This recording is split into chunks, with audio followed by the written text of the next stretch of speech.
ఏపీలో ఎవరికి లేదు, మాకెవరికి లేదు. అందుకే కాదు, ఒక నిమిషం నా మాట వినండి. కేసీఆర్ గారు అందుకే నీటిని ఎలా వాడుకోవాలో తెలియదు, దేశంలో ఇంతమంది ప్రధానులు ఎలగబెట్టారు, నేను చెప్తాను ఎలా వాడుకోవాలో దేశం మొత్తానికి అన్నారు బీఆర్ఎస్ గా మారిన తర్వాత. అదే సార్, అందుకే ప్రాజెక్ట్ కుంగింది. 2013లో ఏపీ పునర్విభజన చట్టం తయారు చేసేటప్పుడు కాంగ్రెస్ పార్టీ అధికారంలో ఉంది సార్. ఆ రోజు తెలంగాణకు కృష్ణా జలాలు ఉమ్మడి ఆంధ్రప్రదేశ్ కి, ఆ రోజు ఏదైతే ఏపీకి, రాయలసీమ, అదే విధంగా ఆంధ్రాకి, తెలంగాణ సంబంధించి 3 ప్రాంతాలకి కేటాయింపులు జరిగినాయి. ఆ రోజు 811 టీఎంసీలలో ఏ ప్రాంతానికి ఎంత అని చెప్పేసి ఆ రోజు తేల్చి 299 టీఎంసీలు అని చెప్పేసి తెలంగాణకు ఆ రోజు 2013లోనే ఏపీ రీఆర్గనైజేషన్ దాని చట్టంలోనే పొందుపరిచిస్తారు. తనంతరం మీరు 2014 అధికారంలోకి వచ్చిన తర్వాతకి మీరు మరి అయ్యా 2014 మేము జూలై 14వ తారీఖు 2014లో కేసీఆర్ గారు అయ్యా ఆ రోజు 89 ప్రకారం, అంటే ఆ రోజు ఏం చెప్పినారు, 89 సెక్షన్ 89 పెట్టినారు ఏపీ పునర్విభజన చట్టంలో. 89 ప్రకారం ఏంటి, ఉన్నటువంటి ఏదైతే ప్రాజెక్టుల వారీగా నీటి కేటాయింపులు చేయాలని చెప్పేసి 89 సెక్షన్ చూపిస్తారు సార్. ఆ రోజు కేసీఆర్ గారు 89 సెక్షన్ ఎట్లుంటది, మాకు వాటర్ రావాలి, నది పరివాహక ప్రాంతం ప్రకారం వాటర్ రావాలి తప్ప ప్రాజెక్టుల వారీగా మీరు వాటర్ ఎట్లా కేటాయిస్తారని చెప్పేసి మేము తెలంగాణ రాష్ట్రం రాగానే అసలు 89 సెక్షన్ అనేది తీసివేసి సెక్షన్ 3 అని కొట్లాడినాం సార్. సెక్షన్ 3 ఉద్దేశం ఏంది, 89 సెక్షన్ ఏమేం చెప్తుంది అంటే ప్రాజెక్టుల వారీగా నీటి కేటాయింపులు చెప్తుంది సార్.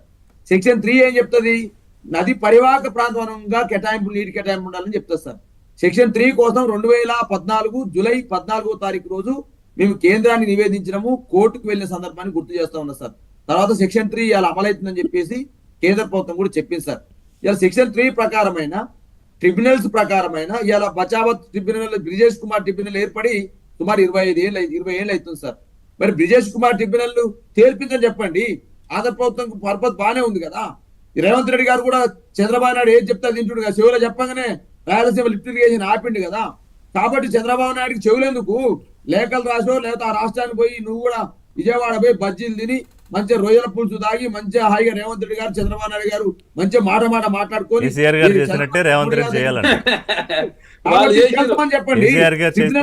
తప్పే ఉంది, ఇప్పుడు తప్పే ఉందండి. ఏ ప్రాంతానికి వస్తే కాదు, ఏ ప్రాంతానికి వస్తే ఆ ప్రాంతాల్లో అక్కడ ఫేమస్ ఫుడ్ పెడతారు ముఖ్యమంత్రి తప్పే ఉంది. నాగరికత నీటి దగ్గర ఏర్పడదంటారు. తప్పేమట్లేదు, శివులు చెప్తున్నాను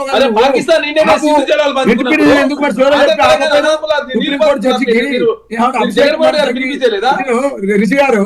ఈ రేవంత్ రెడ్డి గారు, ఉత్తమ్ కుమార్ గారు ముంబై పోయిరు.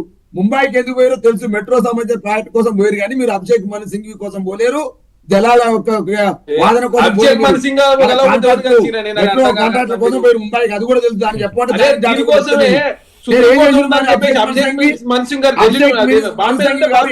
వాదన వినిపించారా, వినిపించని కొట్టేసిరా. అయ్యో సివిల్ మీరు ఆధారాలు ఏం పంపలేరు అని చెప్పేసి మహారాష్ట్రకు ఆకలి కావట్లేదు, కర్ణాటక ఆకలి కావట్లేదు, వాళ్ళకి ఆకలి అయితే తీసుకురాపో అని చెప్తే నేను తీసుకొస్తాను. నా రాష్ట్రం ఏదో నా వాటర్ చేస్తామని కొట్టాడాలి కానీ సుప్రీంకోర్టు సార్. నేను ఋషి గారు నేను ఏపీ అడుగుతున్నా, మహారాష్ట్రం తీసుకొని, కర్ణాటక తీసుకొని, మేము ఒడిస్తా తీసుకొని, ఛత్తీస్గఢ్ తీసుకొని పోవాలా మేము?